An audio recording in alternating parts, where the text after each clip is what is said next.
What a world, what a life, I'm in love.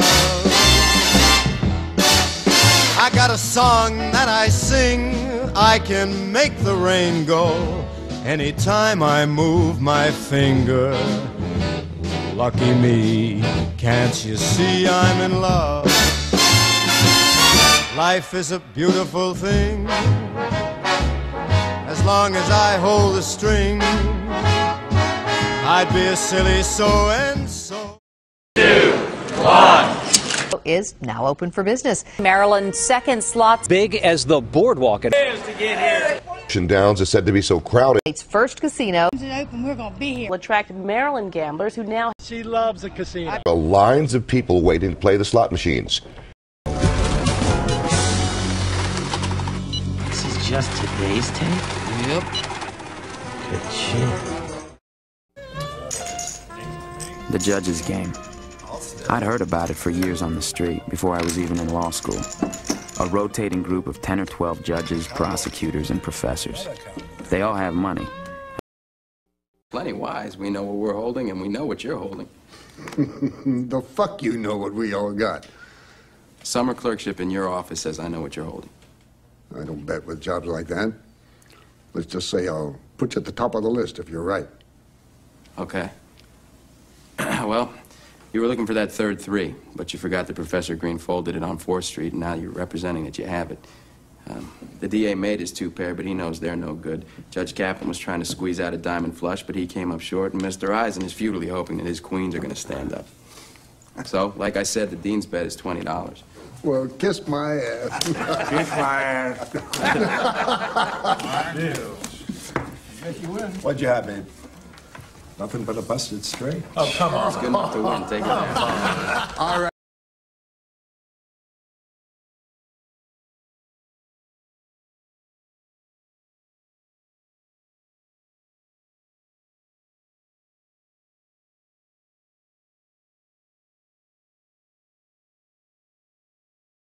Fire up the jet, baby. We're going to El Paso. Fire up the jet, baby. We're going to El Paso. That refers to maybe the most cynical campaign involving Indian tribes that they were involved in. Jack gave the caper a code name, Operation Open Doors, a plan to sell his services to a Texas tribe whose casino had just been shut down. Shortly after the casino was closed, Jack Grpup and Mike Scanlon did show up. It was like if they were reading our minds. They knew exactly what to do and how to do it. Carlos Hisa was the newly elected lieutenant governor of the Tigua tribe of El Paso, Texas. He was the point man to work with Jack Grpup to try to reopen the tribe's Speaking Rock Casino, which had been shut down by a statewide anti-gambling campaign. Prior to its closing, the casino had generated $60 million a year in revenues, which had helped lift the struggling tribe out of poverty. Everybody gets that interpretation that we're getting this money and getting wealthy, but with this money that we're getting from gaming, it's just to provide basic services to our people when you're looking at housing, education, and healthcare. In the Tigua's misfortune, Grpup saw opportunity, a new Indian client with a desperate need for political help.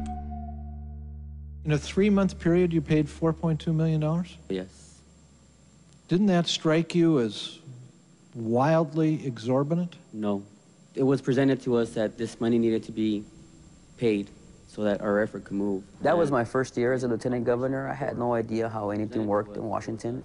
Grpup, being the expert, said it's done like this all the time. This is how things get done in Washington. What the Tigua did not know was that Jack Grpup had been the man who had helped shut them down in the first place. Paid by Indian gambling in Louisiana to shutter another tribe's casino in Houston, Jack and Ralph Reed conned religious groups to mount an anti-gambling media blitz all over Texas. Last week, the gambling lobbyists in Austin are trying to legalize casino in Texas. One gambling The Tigua were collateral damage. The amount of opposition that was there from the religious groups, Christian Coalition and others that were down there to try to close us down was huge. I mean, they succeeded. I resent deeply the accusation that I shut down the Antigua Casino. I didn't do it any more than, frankly, anyone else other than those who were involved in the Texas effort to do it, including the governor and the attorney general. When Attorney General John Cornyn ordered the closing of the Antigua Casino, Abramov sent him an attaboy campaign contribution. Texas made it clear tonight we need new management in the United States Senate. Even though Jack and Ralph Reed supported Cornyn's closing of the Antigua Casino, Jack told the tribe that he was outraged by it. To right such a wrong, Jack couldn't bear to take any money for himself, but Scanlon would have to be paid. Using the Gimme 5 scheme, Scanlon secretly split nearly $4 million with Jack. In a 3-year period, Abramov and Scanlon had billed the tribes $82 million.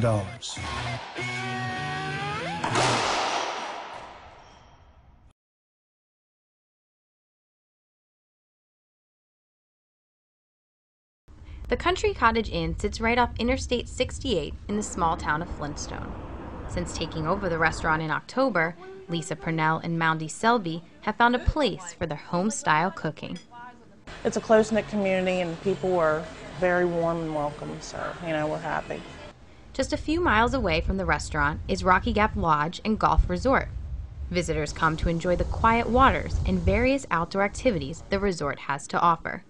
But soon, this may be the sound echoing throughout the resort. Spots like these in West Virginia may be a stark contrast to the scenic views of Rocky Gap, but locals say they're all for it. Right now, Marylanders cross state lines to push their luck. I don't think it's going to have an effect on the people as far as gambling, because most of their cars are sitting in Charlestown, West Virginia, gambling. If you ever go there, you see more Maryland cars than you do West Virginia. But the hope is slots at Rocky Gap could keep those dollars and jobs closer to home. People need jobs around here. They're desperate. There are so many people around here that are out of jobs. They welcome anything at this point. It could also mean new customers for the Country Cottage Inn. Plus, it'll bring people into the area once they see what else our area has to offer. Maybe they'll come back and do something else besides just go there. But for now, residents like Lisa and Moundy just wait to see what the future holds in store for Rocky Gap. I'm Alex Moe for Maryland Newsline.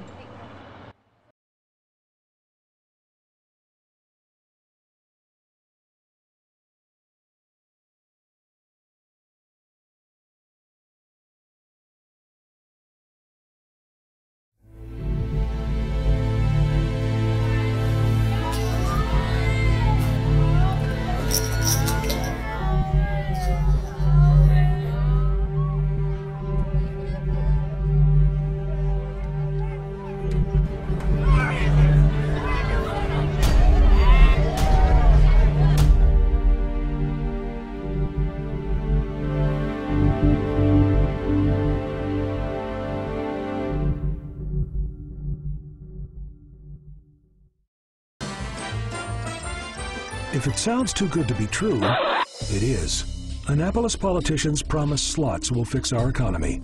The same people who, in tough times, raised our taxes $1 billion. But Annapolis won't tell you slots will cost Maryland over $600 million in crime, bankruptcy, and addiction, while gambling companies get $500 million every year. Don't let Annapolis fool you again. Slots won't fix our economy. Vote no on question 2.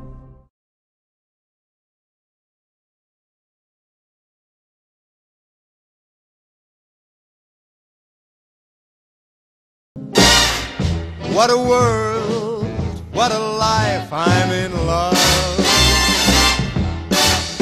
I got a song that I sing, I can make the rain go anytime I move my finger. Lucky me, can't you see I'm in love? Life is a beautiful thing, as long as I hold the string. I'd be a silly so and